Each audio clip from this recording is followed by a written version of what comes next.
Shalom peuple de Dieu, précieux frères ainsi que précieux sœurs, vous êtes branchés sur votre plateforme La Réaction à une action du 3e Exode depuis Lubumbashi en République démocratique du Congo.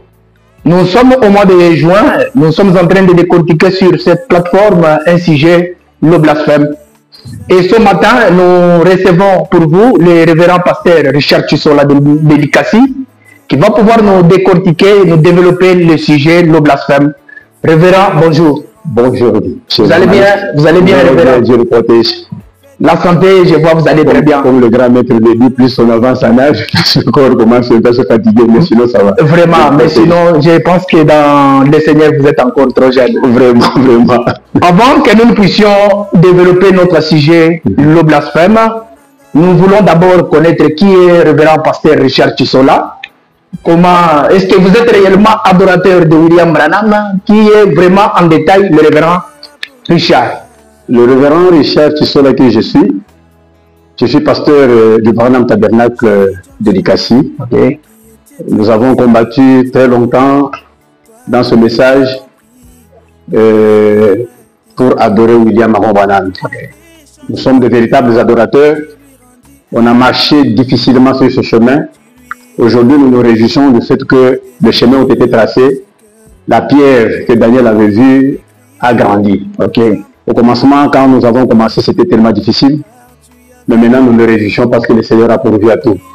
Merci beaucoup, révérend. Branham a beaucoup grandi. Merci beaucoup, révérend. Vous avez dit l'église est à l'ICACI. Est-ce que vous pouvez directement donner l'adresse de l'église à l'ICACI pour que tous ceux qui nous suivent à l'ICACI et qui veulent venir communier avec vous peuvent facilement vous atteindre? Nous sommes à l'ICACI, juste, nous n'avons pas encore construit. Oui. Nous nous réunissons dans une salle de classe au niveau des quartiers SNCC, okay. À la Rose de Sharon, école Sharon Rose. L'église se trouve dans l'enceinte de l'école Sharon Rose. Oui, oui, c'est là où nous prions. Merci beaucoup, révérend. Nous sommes là pour pouvoir parler de blasphème. Qu'est-ce que vous entendez par le blasphème avec William Marion Branham à l'appui? C'est un grand sujet que je vous demanderai vraiment de me donner beaucoup de temps pour bien expliquer. Ça ne sera pas pour la première fois. Si on ne termine pas aujourd'hui, on va encore prochainement développer. Oui. Le blasphème, c'est un péché dont le Seigneur a parlé à partir de la Bible. Il est dit que c'est un péché qui mène à la mort. Okay. Et le blasphème, dès que vous l'avez fait, il n'y a plus occasion d'être sauvé, c'est terminé. Je crois que, avant d'abord d'y entrer, parce qu'il est parlé du blasphème contre le Saint-Esprit. Ah, ok. Vous voulez dire, on blasphème contre le Saint-Esprit. Voilà. Ok, nous voulons d'abord connaître qui est le Saint-Esprit. Ah, voilà. D'abord, nous devons connaître qui est le Saint-Esprit. Oui. Et qu'est-ce que le blasphème? Okay. Comment on blasphème contre le Saint-Esprit? Allez-y, révérend. Que Dieu vous bénisse. Amen, amen. Le Saint-Esprit, dans beaucoup de religions, on nous a appris que le Saint-Esprit était une troisième personne de la divinité. Okay. Les autres ont dit que c'était une pensée. Mais nous voulons voir avec le prophète William Marion Branham, réellement le Saint-Esprit, c'est qui? Ah, vous dites que nous voulons voir avec le prophète Branham. William Marion Branham. Nous allons y revenir, révérend. Allons-y. Exposé des âges, okay. La page 17. Il n'y a pas de paragraphe, mais si vous descendez un peu là-bas, vous comptez les paragraphes, vous trouverez c'est au paragraphe 6. Le Seigneur dit ceci: l'Esprit de Dieu dans Jean utilise ce terme pour exprimer la divinité suprême de Jésus-Christ et pour révéler la divinité que Dieu est un seul. Aujourd'hui, une erreur grossière accourt qui consiste à croire qu'il y a trois dieux au lieu d'un.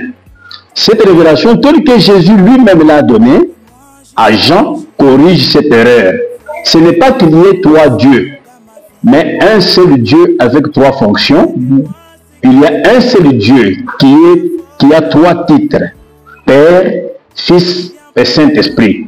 Voilà la puissante révélation qu'avait l'Église primitive et qui doit être rétablie en ces derniers jours. La première citation nous montre que le Saint-Esprit, ce n'est pas une personne en dehors de Dieu. Le Saint-Esprit, c'est Dieu lui-même. C'est Dieu lui-même. Okay. Il est le Père, il est le Fils, il est le Saint-Esprit. C'est Dieu lui-même. C'est une dispensation des dieux. Dans trois dispensations, nous savons qu'il y a eu trois dispensations. C'est la dispensation du Père, la dispensation du Fils et la dispensation du Saint-Esprit. Et quand on parle de dispensation, ce ne sont que des fonctions de Dieu divisées en trois parties. Comment Dieu a fonctionné sur cette terre. Il a travaillé en tant que Père, il a travaillé en tant que Fils, et il devait venir au temps de la fin travailler en tant que Saint-Esprit. Nous prenons dans la prédication l'esprit de vérité. Donnez aussi la date pour que les spectateurs qui nous suivent puissent commencer à vérifier. L'esprit de vérité, c'est une prédication prêchée le 18 janvier 63. Le 18 janvier 1963, au paragraphe 31-34. Excusez, voilà. Au paragraphe 31 jusqu'à 34. Nous sommes en train de parler de qui est le Saint-Esprit. Mais la Bible dit, lorsque lui, et lui, c'est un pronom personnel. Donc le Saint-Esprit, c'est une personne. Ce n'est pas un vent. Voyez-vous? Lorsque lui, la personne, le Saint-Esprit, Dieu, viendra, il vous relèvera, il vous révélera ces choses que je vous ai dites. Je reprends là-bas. Lorsque lui, entre parenthèses, la personne, virgule, le Saint-Esprit, virgule, Dieu. Donc nous revenons à ce que nous avons lu dans l'exposé des Actes pour montrer que le Saint-Esprit, c'est Dieu lui-même. Alors vous voyez, il n'y a aucun autre moyen de savoir ce qu'est la vérité en dehors de ce que le Saint-Esprit vous révèle. Donc le Saint-Esprit, c'est une personne, c'est Dieu. Le Saint-Esprit, c'est une personne. Cette personne-là qui est Dieu. Qui est Dieu. Alors nous voulons savoir cette personne qui est Dieu-là, c'est qui? Parce qu'il devait venir au temps de la fin. Donc si Dieu, qui est le Saint-Esprit, est une personne, c'est que vous devez nous dire qui est cette personne. Voilà, c'est là où nous sommes en train de partir. Nous disons dans les âmes en prison, les âmes qui sont maintenant en prison, c'est prêché en 1963 encore.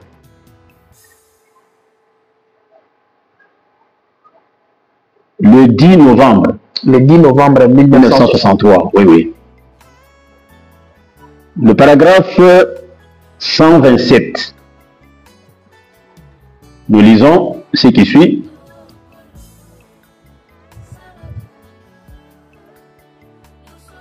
Regardez, le même Saint-Esprit qui habitait en lui, c'est-à-dire en Jésus-Christ, encore un peu de temps et le monde ne me verra plus.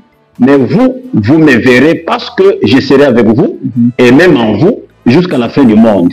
Je viendrai à vous, a-t-il dit.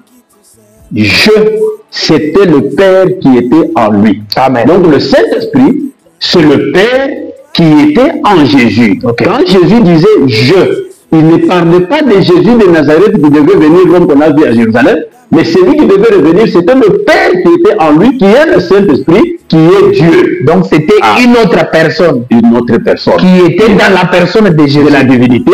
Mais revenez, attendez. Comment une personne peut entrer dans une autre personne?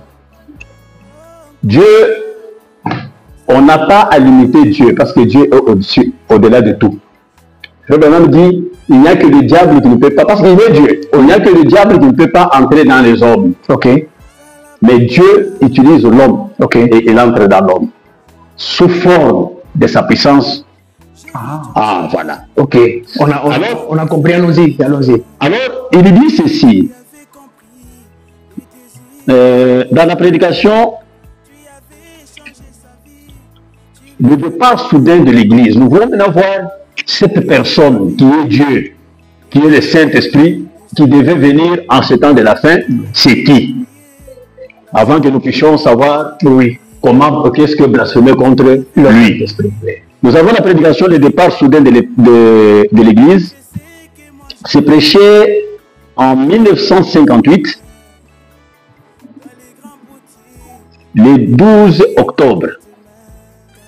Prêché en 1958, le 12 octobre.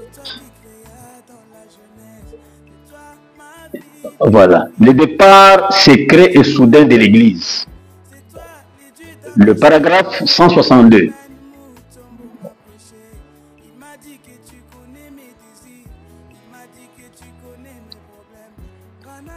Dieu a un homme en poste dans ce tabernacle.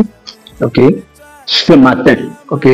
Il s'appelle le Saint-Esprit. Donc quand Frère Branham parlait, l'homme, le Saint-Esprit, l'homme était dans le tabernacle à Jeffersonville. Donc quand le prophète Branham était en train de parler au Branham Tabernacle, disant Dieu a un homme en poste maintenant. Oui. Cette personne-là s'appelle le Saint-Esprit. Qui est-il? Nous y arrivons, non? Allons-y, vite, alors au lieu qu'on puisse tourner autour. Il nous a dit que c'est Dieu. Ouais. Ici, il nous dit cet homme est dans le tabernacle. Et il s'appelle le Saint-Esprit. Il connaît les secrets de votre cœur. Il connaît tout ce que vous avez fait ou tout ce que vous pensez. Il apporte au Père tout ce que vous faites. Donc, c'est un homme qui discerne les pensées du cœur. Parce que quelqu'un ne peut pas connaître les secrets du cœur sans le discernement. Donc, c'est quelqu'un qui connaît le discernement du cœur. Les pensées du cœur par le discernement. Ce Saint-Esprit, donc, comme nous l'avons vu, c'est une personne, c'est un homme. Et il a œuvré dans le Branham Tabernacle. Il est qui? Jéhovah Jireh, première partie. Jéhovah Jireh, première partie, c'est prêché en 1964. Excusez-moi s'il vous plaît. Prêché en 1964, le 2 avril.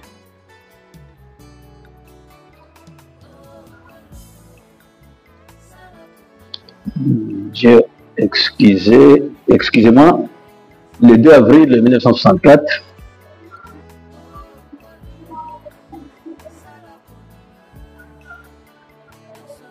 Voilà. Jéhovah Jireh, première partie, 1964, le 2 avril, paragraphe 152. Qu'est-ce qu'il nous dit?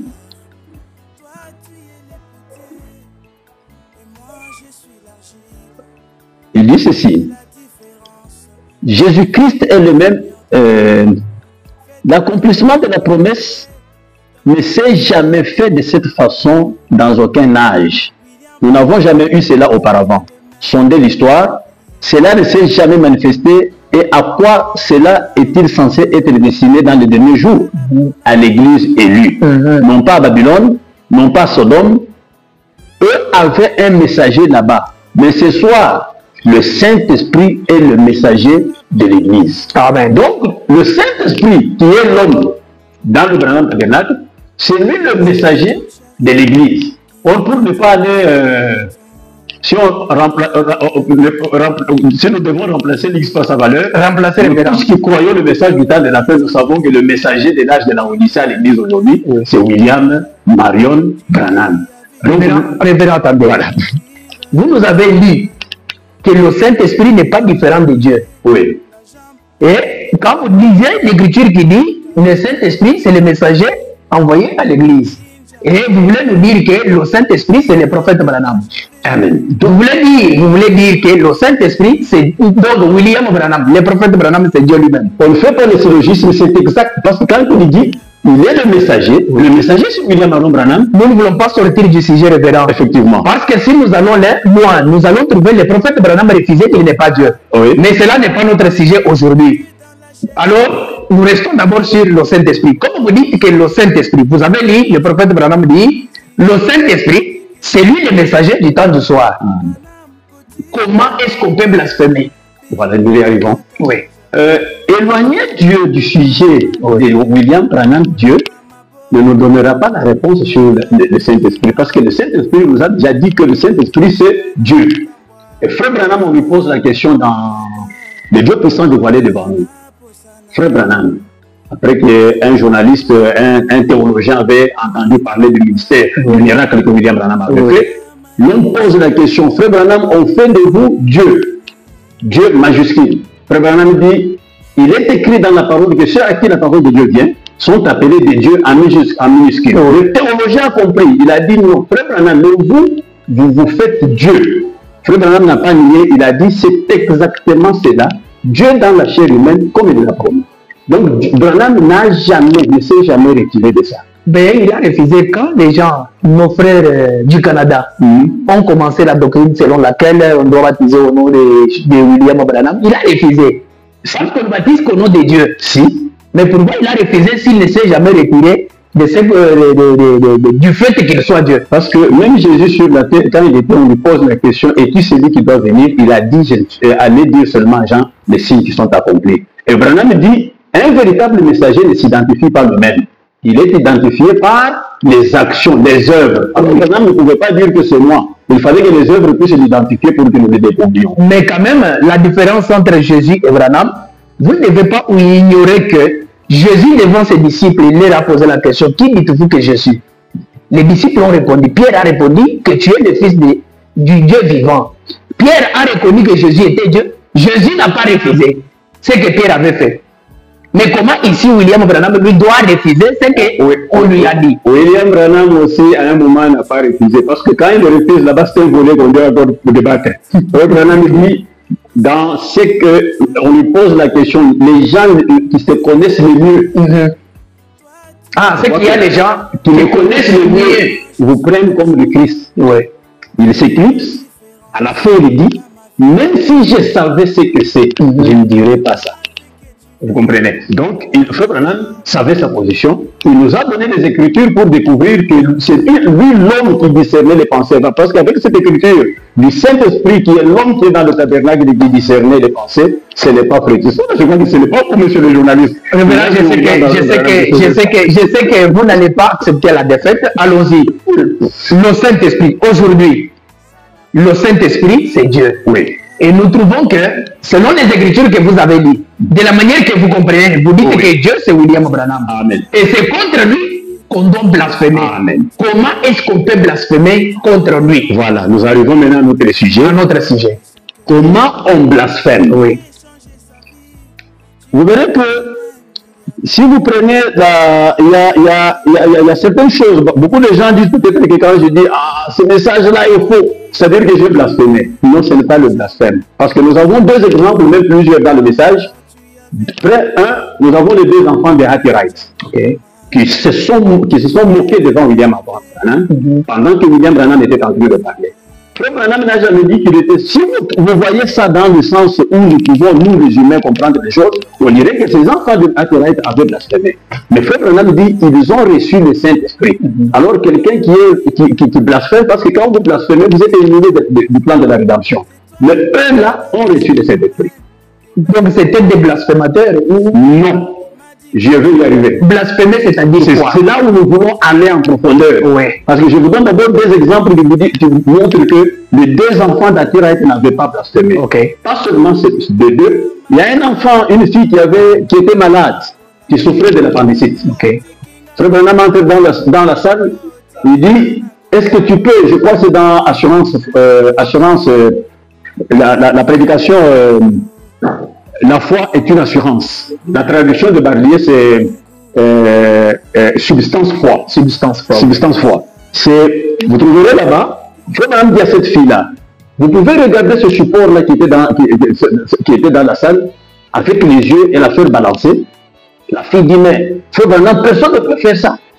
Vous pouvez le faire. Frère Branham a regardé le support. Et le support s'est balancé. Il a regardé, le support s'est arrêté. La fille dit, Frère Branham, c'est du diable. Frère Branham dit, je savais que tu diras ça. Comment il a su qu'elle dira ça? Mais il est Dieu. Il est Dieu, il connaît les pensées du cœur. Il savait ce que cette fille dira, mais jamais Frère Branham n'a dit que cet enfant-là avait blasphémé. Par contre, la guérison est intervenue et l'appendicite est partie. Maintenant, nous avons un cas contraire d'un pasteur baptiste qui est dit dans la prédication pourquoi crier parle. Ce prédicateur baptiste, lui, il s'est moqué de l'ange du Seigneur de la colonne du feu. Et Frère Branham dit, c'était terminé pour lui parce qu'il a traversé la limite entre la grâce et le jugement. Vous voyez, deux faits, on pourrait dire deux poids, deux mesures. Et pourtant, ce n'est pas ça. Donc, le blasphème ne concerne pas un prédestiné. Donc, un prédestiné ne blasphème. Ne blasphémera jamais. Comment savoir que celui-ci est un prédestiné et l'autre est voilà. prédestiné? Pour savoir comment quelqu'un est prédestiné et celui qui n'est pas prédestiné, nous devons maintenant comprendre qu'est-ce que le blasphème contre le Saint-Esprit. Amen. Vous me permettez de lire? Lisez et nous demandons aux téléspectateurs qui sont en train de nous suivre, si vous avez des questions, posez, envoyez des questions, nous allons, que le révérend va pouvoir répondre. Révérend, lisez-nous un peu, comment est-ce que un prédestiné, ou savoir qu'est-ce que le blasphème contre le Saint-Esprit? C'est ça le grand problème. Le grand problème, qu'est-ce que le blasphème contre le Saint-Esprit? Nous avons la prédication, question-réponse du 28 juin 1959, evening, dans l'après-midi. C'est, excusez, je prends le téléphone, je n'ai pas pris la note dans le livre. C'est prêché le 28, une prédication du 28 juin. Vous avez dit quelle prédication? Question-réponse du 28 juin 1959. 28 juin 1959. Dans l'après-midi. Paragraphe 189. Nous voulons connaître qu'est-ce que le blasphème contre le Saint-Esprit. Voilà. Le grand maître dit ceci. Et si un homme épouse une femme, excusez, question-réponse de 6-8. Question-réponse du 28 juin. Du 28 juin, hein? Je crois que j'ai fait une erreur. Ça doit être du 28 juin. Excusez-moi. 169? 69, non? 59. 59, oui. 59, 26... C'est 26 juin, non? Question-réponse dans l'après-midi, 26 juin. 28. Le 28. Le paragraphe 189.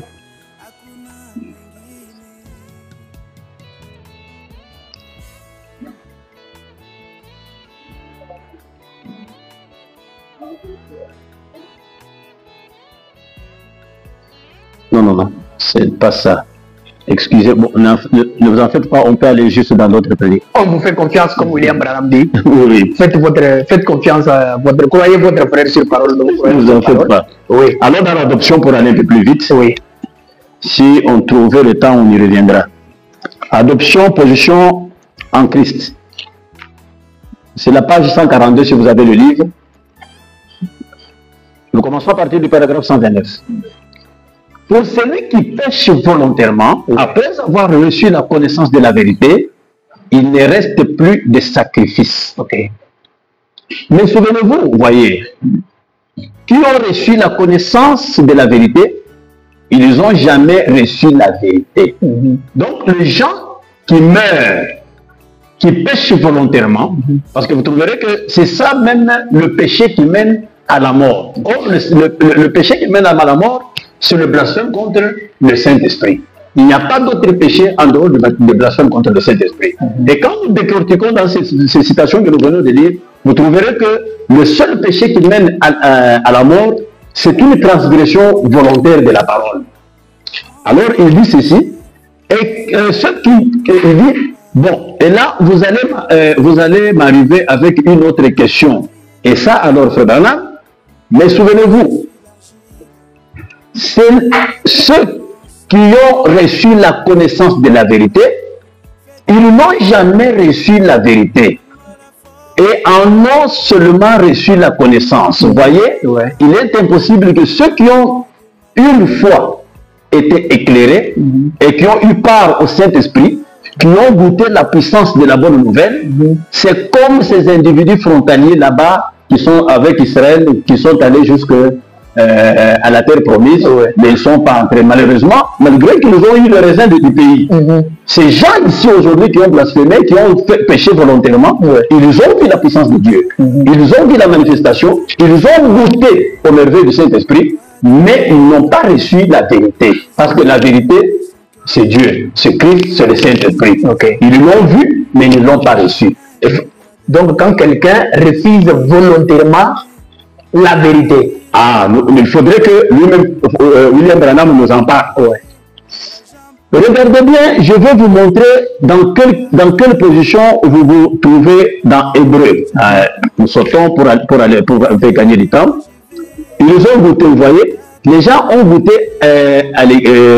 les gens vont à l'église, ils sont assis là et ils disent, vous savez, il se pourrait qu'ils aient raison, il se pourrait que ça soit vrai, ça se pourrait tout de même que je vais vous dire, il faut avoir beaucoup de foi pour faire ça. Goûter le don céleste. Ils en ont goûté, mais ils ont profané le sang de l'alliance.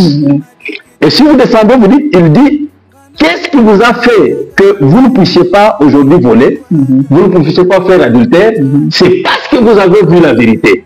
Mais le fait de les rejeter, alors en ce moment-là, vous avez foulé le sang de l'alliance. Là, ça devient maintenant un blasphème. Maintenant, aujourd'hui, volontairement. Aujourd'hui, comment on peut fouler les sons de l'alliance? Nous y arrivons. Allons-y, Révérend. Nous y arrivons. C'est pourquoi je vous ai dit que donnez-moi le temps. Parce que nous allons lentement jusqu'à ce que nous puissions comprendre comment nous foulons le sang de l'alliance. Donc, ce sont des gens qui ont eu la vérité, qui ont été même sanctifiés. Parce que vous trouvez certains prédicateurs, ils nous taxent, nous qui croyons William Branham, où ils disent, vous voyez, nous on ne fume pas, on ne fait pas d'adultère. C'est comme s'ils ont trouvé parmi les William Branham que des gens qui fument. Et pourtant, qu'est-ce qui a fait que ces gens-là ne fument pas, ne boivent pas? Ils ont reçu une sanctification parce qu'ils ont vu la vérité. Frère Branham dit, ils ont vu la vérité dans la parole de Dieu et ils ont refusé. Le fait d'avoir vu la vérité, ça les a sanctifiés. Mais le fait d'avoir rejeté cette vérité-là, alors là, ils ont foulé le sang de l'alliance. Amen. Nous allons lire maintenant dans Exposé des âges et dans Question-réponse. CO2 volume 2. Page 601.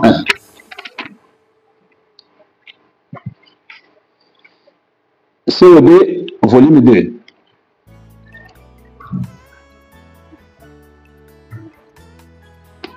On pose une question sur Branham. Nous commençons la question numéro 152. S'il vous plaît, pourriez-vous expliquer Hébreux 6.4 et 6? Expliquez aussi 10, 26 à 29, s'il vous plaît. Expliquez si ceci fait référence aux gens qui ont eu le Saint-Esprit et aux gens qui sont sanctifiés, s'il vous plaît. Expliquez la différence. Frère Branham commence à parler maintenant. Il lit d'abord les Écritures. Car il est impossible que ceux qui ont été une fois éclairés, qui ont goûté le don céleste, qui ont eu part au Saint-Esprit, qui ont goûté la parole de Dieu et la puissance du siècle à venir, et qui sont tombés, soient encore renouvelés et amenés à la repentance, parce qu'ils crucifient pour leur part le Fils de Dieu et l'exposent à l'ignominie. Il prend maintenant Hébreux 10, 26. Très bien. Car si nous péchons volontairement, après avoir reçu la connaissance de la vérité, il ne reste plus de sacrifice pour les péchés. Donc, quelqu'un a reçu la connaissance de la vérité. Il n'a pas reçu la vérité comme nous l'avons dit dans l'adoption. Il a eu la connaissance de la vérité, mais il ne l'a pas reçu. En ce moment-là, s'il ne l'a pas reçu, il a péché volontairement parce qu'il a vu quand même la vérité. Alors il n'y a plus de sacrifice pour lui. Alors, le grand maître continue maintenant. Les deux passages parlent à peu près de la même chose. Maintenant, j'aimerais expliquer ceci à cette petite personne. Maintenant, si vous remarquez ici dans Hébreux 6.4, il est dit, il est impossible que ceux qui ont été une fois éclairés, ça c'est relié à cet autre passage qu'on vient de lire. Si on a été éclairé et qu'ensuite on se détourne de la lumière qui nous a éclairés. Amen. Vous avez été éclairé et vous vous détournez de cette lumière qui vous a éclairé. Il est à tout jamais impossible que cette personne-là retrouve un jour sa position. Donc si vous vous détournez de la lumière qui vous a éclairé, c'est ça blasphémer. C'est ça le blasphème. C'est ça. Donc, tourner les dos à la lumière. À la vérité. À la vérité. À la vérité. Donc, si nous voulons être clairs, si vous tournez les dos à William Branham, c'est ça blasphémer. Nous allons y arriver. Frère Branham est clair. Voilà. Il dit ceci. Maintenant, dans Hébreux 13, il est simplement fait mention du châtiment qui accompagne ce rejet. C'est l'une des choses les plus horribles du monde, de rejeter Christ. Quand vous rejetez, quand vous blasphémez, il y a le châtiment qui va vous suivre. Le châtiment va suivre. Ok. De rejeter la lumière de l'écriture. Parce que la lumière, c'est lui Christ. C'est lui le Saint-Esprit. C'est lui l'homme présent qui est le messager de l'air. Donc le rejeter, le châtiment qui vous attend, il n'y a plus de sacrifice, c'est la condamnation éternelle. C'est la condamnation, parce qu'il n'y a pas de condamné éternel. Il n'y en a pas. Il dit ceci. Maintenant, si vous remarquez, car il était possible que ceux qui ont été une fois éclairés et qui ont eu part au Saint-Esprit, s'ils se détournent, qu'ils soient encore renouvelés et amenés à la repentance. Voilà, voyez, voilà, car il est impossible que ceux qui ont été une fois éclairés et qui ont goûté, observé, goûté les dons, ils ont été tout prêts, goûté des dons célestes. Maintenant, si vous remarquez, ils ne sont jamais arrivés au baptême du Saint-Esprit. Vous voyez, ils ont été éclairés à ce sujet et qui ont goûté le don céleste, vous voyez, mais qui ont eu part au Saint-Esprit en y goûtant. Parce que nous avons le problème de recevoir. Quand vous acceptez, c'est-à-dire que vous l'avez reçu. Mais ces gens, eux, ont goûté. Ils ont vu le Saint-Esprit, ils ont goûté les merveilles du Saint-Esprit, mais ils ont refusé de le recevoir, de l'accepter comme leur sauveur, de l'accepter comme leur Seigneur. Maintenant, révérend, est-ce que les deux fils de Arthurite dont vous avez fait mention, est-ce qu'ils avaient reçu le messager? Le prophète dit qu'ils ont reçu le Saint-Esprit. Et recevoir le Saint-Esprit, c'est accepter le messager, le recevoir. Est-ce qu'ils avaient cru? Parce que nous voyons bien que ce n'était même pas des croyants. Le prophète Branham lui-même les appelle des moqueurs, que c'était des moqueurs.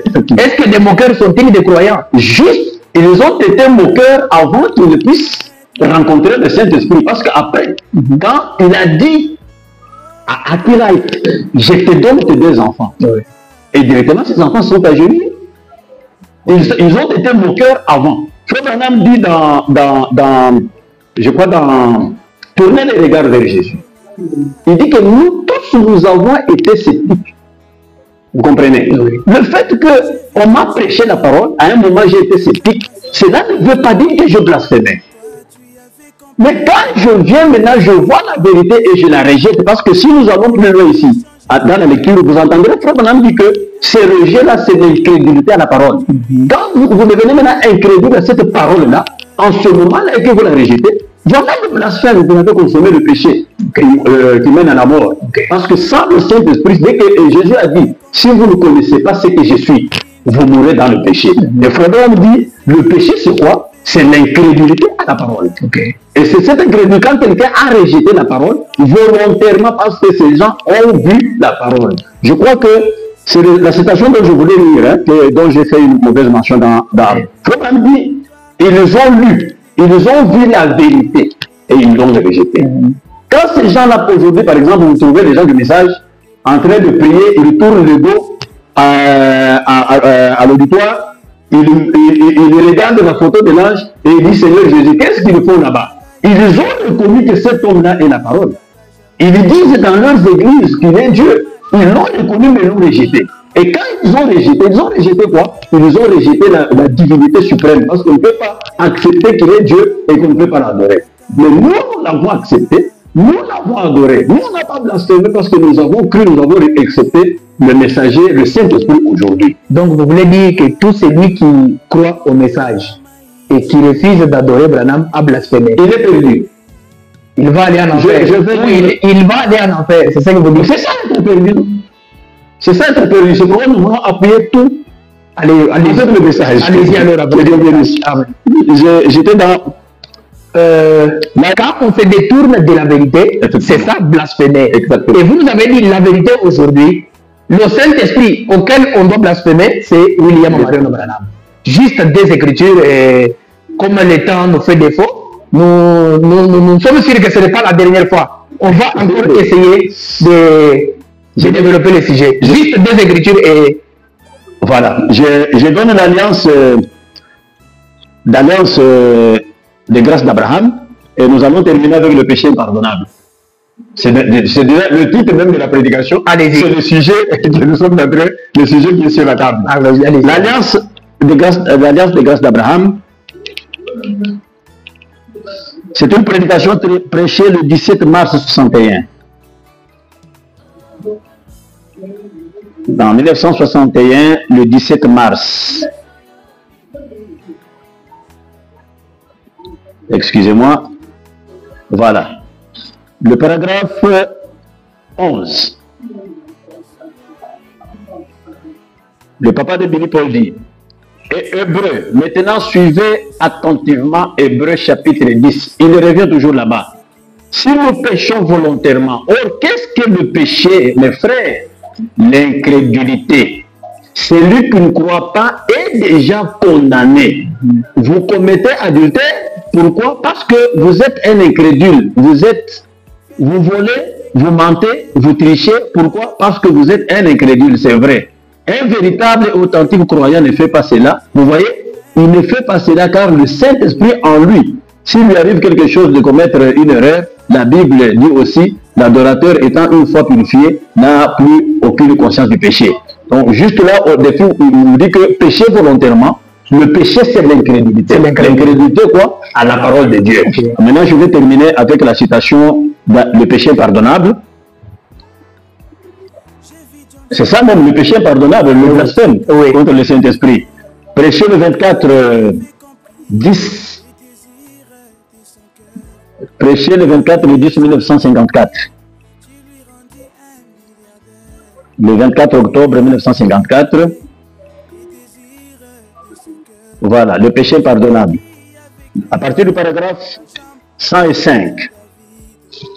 Dans quelques citations là, excusez, nous sommes à la dernière citation, mais il y a quelques paragraphes qui peuvent s'enchaîner pour donner une idée claire. Nous donner non seulement cette idée claire là et maintenant observez, considérant tout ceci ensemble, alors Paul donne ici ce grand point culminant, cette grande réponse maintenant. Le voici, écoutez.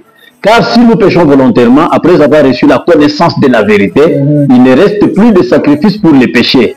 Car si nous péchons volontairement, après avoir reçu la connaissance de la vérité, il ne reste plus de sacrifice. Il dit, résumons cela juste une minute pour terminer.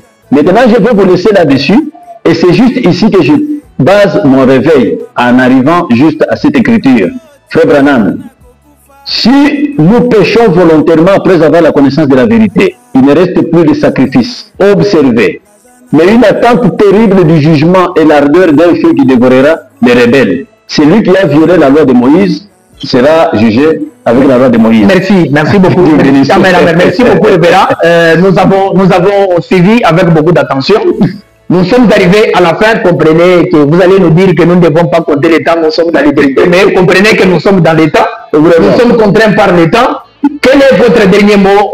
Nous sommes à la fin, révérend. Votre dernier mot? Le dernier mot que nous lançons à tous celui croyant du message, comme celui qui ne croit pas du message, Dieu nous a visités dans cette génération. Ça ne sert à rien de faire semblant.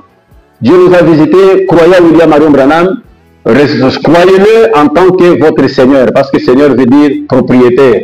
Il est le propriétaire du domaine. Merci beaucoup. Si que vous le croyez, soyez baptisés, vous avez la vie éternelle. Vous le rejetez, vous êtes mort. Mais importe que vous puissiez. Merci beaucoup, révérend Richard Chisola. Amen. Les derniers mots du pasteur, croyez à William Marion Branham comme votre sauveur et vous serez sauvés, sinon vous êtes perdus. Nous vous disons vraiment merci d'être branchés sur votre plateforme La Réaction à une Action. Nous vous fixons prochain rendez-vous. Que Dieu vous bénisse pour aujourd'hui. Que Dieu vous bénisse. Amen.